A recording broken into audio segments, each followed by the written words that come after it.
This week, there was some excitement and on some parts disappointment in terms of what the state budget is shaping up to look like. That's a part of our conversation here today on the Powell Press. I'm State Senator Bobby Powell. Let's get right into it. Welcome to another edition of the Powell Press. I am State Senator Bobby Powell Jr., representing Senate District 24 right here in Palm Beach County. And this is the Powell Press for the week of January 29th, which is week 4 of the 2024 legislative session. On Monday, we began with the Senate Banking and Insurance Committee, where we heard Senate Bill 1716, legislation that would penalize gun owners who fire a gun in primarily residential areas, and the bullets don't remain within that property boundaries. While we have a weaker law dealing with stray bullets on the books, it doesn't quite help when those shots infiltrate horse stables near Lake Worth Beach, or they infiltrated last year, which actually ended up hitting a woman in the back as she was working. Well, the new legislation would clarify that bullets have to remain on your property and limits any exemption to defending life, liberty, and property, or officers on official duty. I'm proud to report that my bill, Senate Bill 1064, dealing with wills and estates, unanimously passed the Senate Judiciary Committee. This bill expands the type of probate documents that have to be recorded and will take effect upon becoming law. The bill has 2 more committee stops in the Senate before making it to the floor. On Tuesday, it was on to the Criminal Justice Committee. Now, this bill, we had bills dealing with prostitution, adult entertainment establishment, and grooming, a term that some Republicans are supporting the governor used to throw against Democrats because they thought it would gin up votes. Well, we now know how that worked out for him. Now, Senate Bill 1238, which is a bill that would create a new crime of lewd or lascivious grooming, was before us for the first time this week. And I could not support such politically motivated legislation.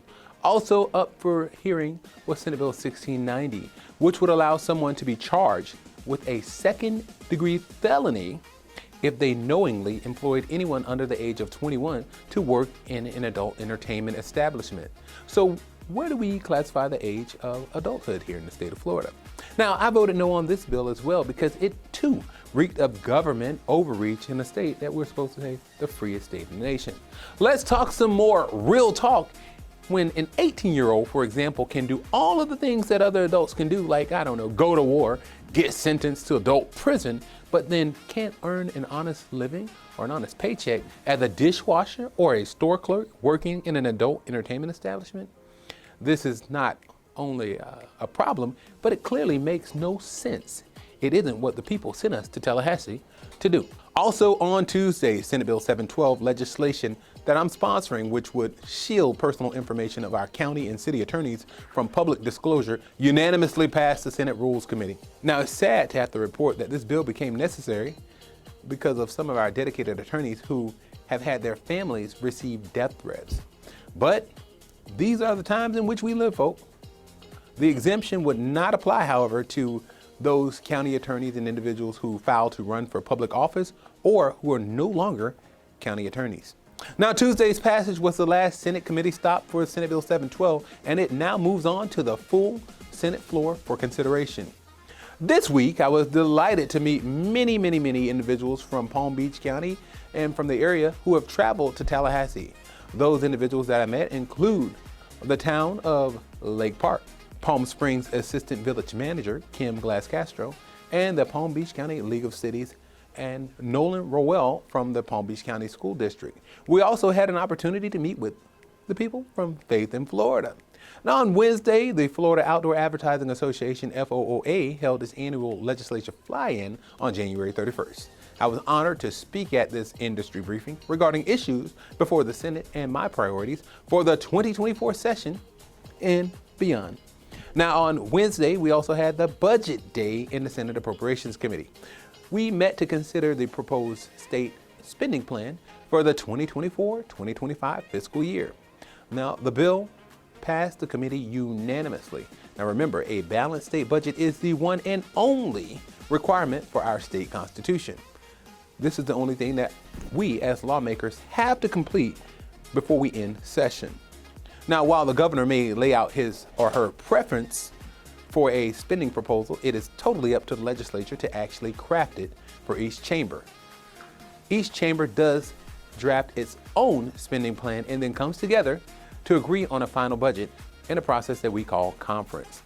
Now, right now, the Senate is proposing to spend about $115.9 billion, while the House is proposing to spend $115.5 billion. Both are more than the governor's draft, but less than the current $119 billion budget, largely due to the end of federal money Florida received during the pandemic. In the coming days, the budget will be presented to both chambers for a vote, and then the differences will be hammered out in that process that I spoke of earlier, conference committees. A final vote will then be taken on the floor of the Senate and the floor of the House prior to sine die. On Wednesday night, I joined a reception with FSU, Florida State, and as a proud alumni, I was glad to receive the FSU Spirit Award, as well as that with other legislators. The week drew to a close with Thursday's floor session. Legislation such as a balanced federal budget, congressional term limits, and designating foreign drug cartels as terrorist organizations. Unfortunately, there were no bills dealing with the high property and car insurance rates or unaffordable housing. And just 5 weeks left into the 2024 legislative session, we really need to focus on these issues. I did have the chance to recognize Palm Beach County notables, Dr. Gilda Morgan Williams, Vice President of the Palm Beach County CTA, Felicia Hampshire, retired FEA educational support staff who watched from the floor session and from the gallery. On an equally bright note, Thursday was also FSU Day at the Capitol. And as a proud graduate of not only FAMU, but FSU, I had the chance to celebrate the many achievements of this great institution and met with some of the great FSU students outside of the chambers. Next week will mark the halfway point of the 9-week legislative session, so stay with us as we continue to track some of the high-profile bills that are moving through the process. You can also track these bills by yourself by going to flsenate.gov and filling in the bill number in the search box and scrolling down to the last action. Well, you know what it is. That's it for this week's edition of the Powell Press. You can find me on LinkedIn, YouTube, Instagram, Facebook, and all other forms of social media. I'm State Senator Bobby Powell Jr. for Michelle DeMarco, Malcolm Summons, and Diane Andre. We are signing off, and we'll see you next week on week 5 of the 2024 legislative session. So long, everybody.